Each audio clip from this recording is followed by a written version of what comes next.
Hi, this is LPN. మీరు చూస్తున్నారు LPN రైతు బండి యూట్యూబ్ ఛానల్.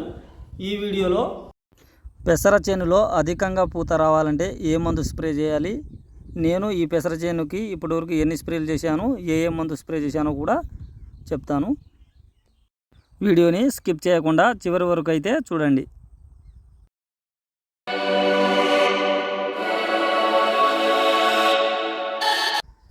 ముందుగా మన ఛానల్ని చూస్తున్న ప్రతి రైతు మిత్రునికి ధన్యవాదాలు.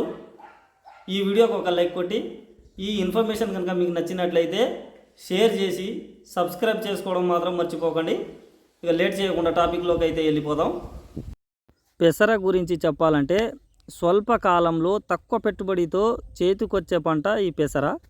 ఈ పెసర పంట వేయడం వల్ల భూమిలో భూసారం పెరిగి తర్వాత వేసుకునే పంటకి మంచి పోషకాలను అయితే అందిస్తుంది.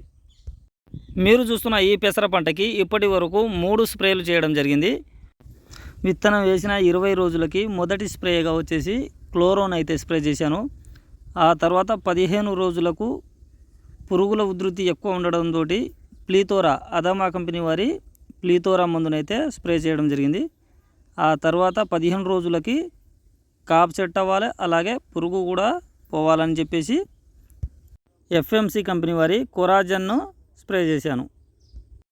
పూత దశ వచ్చిన పెసర చేనుకి కంపల్సరీ కొరాజన్ను మాత్రమే స్ప్రే చేసుకోవాలి. ఎందుకంటే పూత వస్తుంది, అలాగే పురుగు పోతుంది, కాపు కూడా సెట్ అవుతుంది. ఈ ఇన్ఫర్మేషన్ కనుక మీకు నచ్చినట్లయితే వీడియోకి ఒక లైక్ కొట్టి షేర్ చేసి సబ్స్క్రైబ్ చేసుకోవడం మాత్రం మర్చిపోకండి. మీరిచ్చే ఈ బెస్ట్ సపోర్ట్ నాకు ఎంతగానో ఉపయోగపడుతుంది. మరొక మంచి టాపిక్తో కలుద్దాం. జై హింద్.